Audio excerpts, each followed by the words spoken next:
नयागढ़ जिला रणपुर प्रसिद्ध मां मणिनाक पीठर सौंदर्यकरण वृद्धि पाई पर्यटक सुविधा निमंते होइथिबा विभिन्न विकासमूलक कार्य केन्द्र शिक्षा दक्षता विकास एवं उद्यमिता मंत्री धर्मेन्द्र प्रधान कर कमल लोकार्पित हो जाइछि। मां को सेवा करने सुजोग देथिबारु वीरभूमि और ऐतिह्य संपन्न रणपुर अंचल स्वाभिमानी नागरिक मानकु श्री प्रधान कृतज्ञता जणाइछन्ति।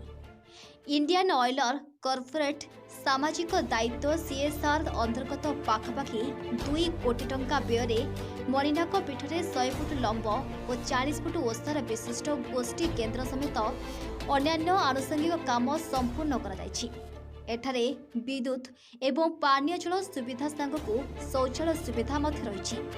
14 कोटी सोलार लाइट द्वारा तल मणिनाक मंदिर परिसर आलोकीकरण सांगकु मणिनाक पीठर अधपंथरिया भावे थिबा तोरणर काम पूर्णांग होइछि।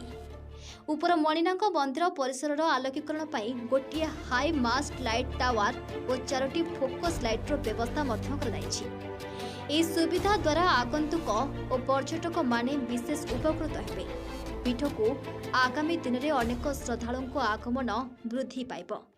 रणपुरवासी दीर्घ दिन दाबी को सम्मान जणाई पर्वतमालार शिखर में प्राकृतिक मनोरम परिवेश गढ़ी उठिथिबा मणिनाक पीठर सौंदर्यकरण को आगे नेथिबारु इंडियन ऑयल को श्री प्रधान धन्यवाद जणाइछन्ति। केंद्र मंत्री को रणपुर पूर्वतन मंत्री तथा रणपुर विधायिका सुरमा पाढ़ी रणपुर ब्लॉक अध्यक्षा निर्मला बेहरा परेश मिश्र आखपाख अंचल बहुदलीय कार्यकर्ता तरफ स्वागत संबर्धना दिया।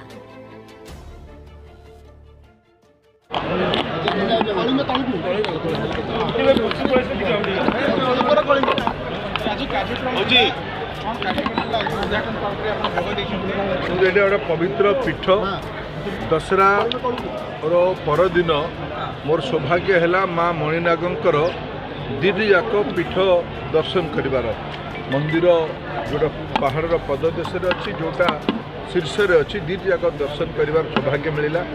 रणपुर आम राज्यर गोटे अग्रणी अंचल यार ऐतिह्य अच्छी यार दायित्व ओडिशा को बनैमार अच्छी। रघु दिवाकर बलिदान रे देश स्वतंत्रता होती जन्मभूमि को माँ पीठ को आसिक मु निजको सौभाग्यवान मन करुच्ची। भारत सरकार इंडियन ऑयल कॉर्पोरेशन तरफ सामाजिक उत्तरदायित्व पांठि कि विकास काम दायित्व नि जाइथिला तार आज लोकार्पण भी है। एଠିକାର नागरिक मानकर बहुत अपेक्षा अच्छी अंचल आहरी आगू बढ़ू मु भी से सहमत। गुड़िया कथा से मोर दृष्टि को आज आकर्षण करगुड़िक ये समय अनुसार पूरा हवा दरकार। आमर रणपुर आहरी प्रगति हो यहाँ मोर भी माँ पाखे प्रार्थना महाप्रभु आशीर्वाद आम समस्त उपर अच्छी। समस्त को अनेक अनेक शुभेच्छा।